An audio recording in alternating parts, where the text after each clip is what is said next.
ये है डरावनी दुनिया, जहाँ हर परछाई में छुपा है एक रहस्य, हर सन्नाटा सुनाता है कोई कहानी और हर दरवाजे के पीछे इंतजार करता है खौफनाक सच। अगर आपके दिल में है हिम्मत तो हमारे साथ आइए इस डर और रहस्य की अंधेरी गलियों में। डरावनी दुनिया, डर से सामना करने के लिए तैयार रहिए। शापित चौखट डरावनी कहानी। गांव कालीपुर का नाम सुनते ही लोगों के चेहरे पर डर की छाया उतर आती थी। ये गांव अपनी हरियाली, पुराने मंदिरों और तालाबों के लिए जाना जाता था, लेकिन इसके एक किनारे पर खड़ा एक खंडहर गांव की रूह को जमा देता था।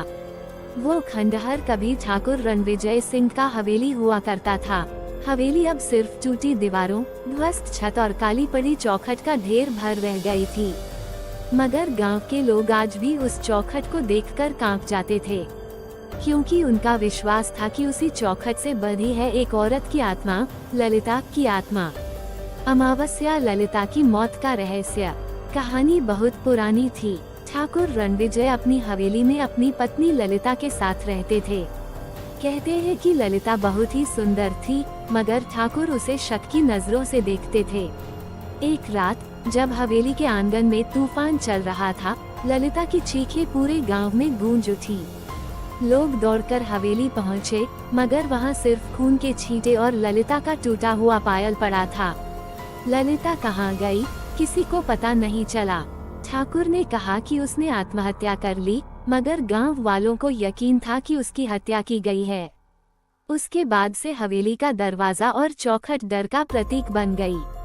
कहते हैं ललिता की आत्मा उसी चौखट पर बंध गई, ताकि जिसने भी उसकी मौत का सच जाना वह जीवित न बच सके। अमावस्या चौखट का श्राप। धीरे धीरे हवेली वीरान हो गई। ठाकुर की मौत रहस्यमय तरीके से हुई। कहते हैं रात में वह चौखट से बाहर निकलने की कोशिश कर रहे थे, तभी अचानक चौखट ने उन्हें भीतर खींच लिया और अगले दिन उनका शव दरवाजे पर लटका मिला।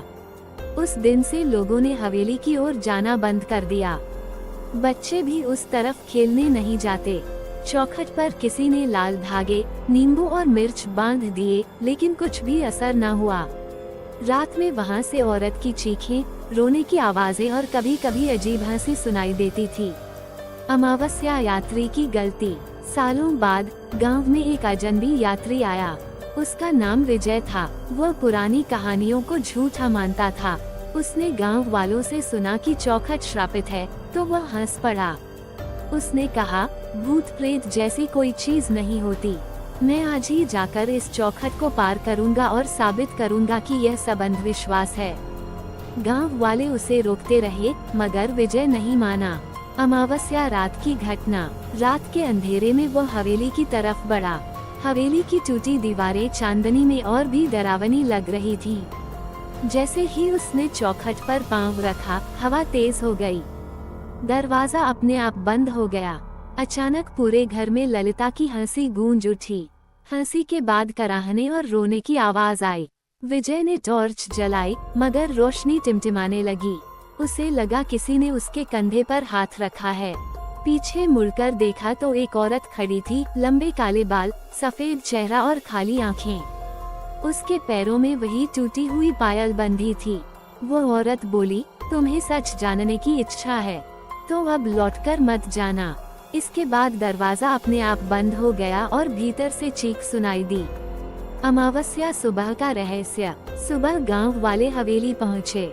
दरवाजा खुला हुआ था, मगर भीतर सिर्फ दीवारों पर खून के छींटे थे। चौखट पर विजय का जूता पड़ा था और उसके पास वही टूटी हुई पायल रखी थी। विजय कभी वापस नहीं मिला। गांव वालों ने तय किया कि अब उस हवेली की ओर कोई नहीं जाएगा। मगर आज भी कहते हैं कि रात को चौखट से एक औरत की आवाज आती है, सच जानना है तो चौखट पार करो।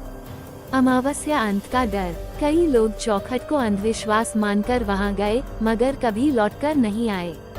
चौखट आज भी खड़ी है, अपने अगले शिकार का इंतजार करती हुई।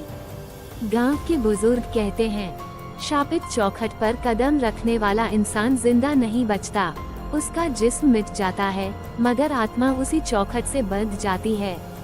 अगर आपको ये डरावनी कहानी पसंद आई हो तो वीडियो को लाइक करें, चैनल डरावनी दुनिया को सब्सक्राइब करें और घंटी के निशान को दबाना मत भूलिए ताकि अगली डरावनी कहानी सबसे पहले आप तक पहुंचे। अंधेरे में अकेले मत देखना, क्योंकि डर हमेशा आपके आसपास होता है।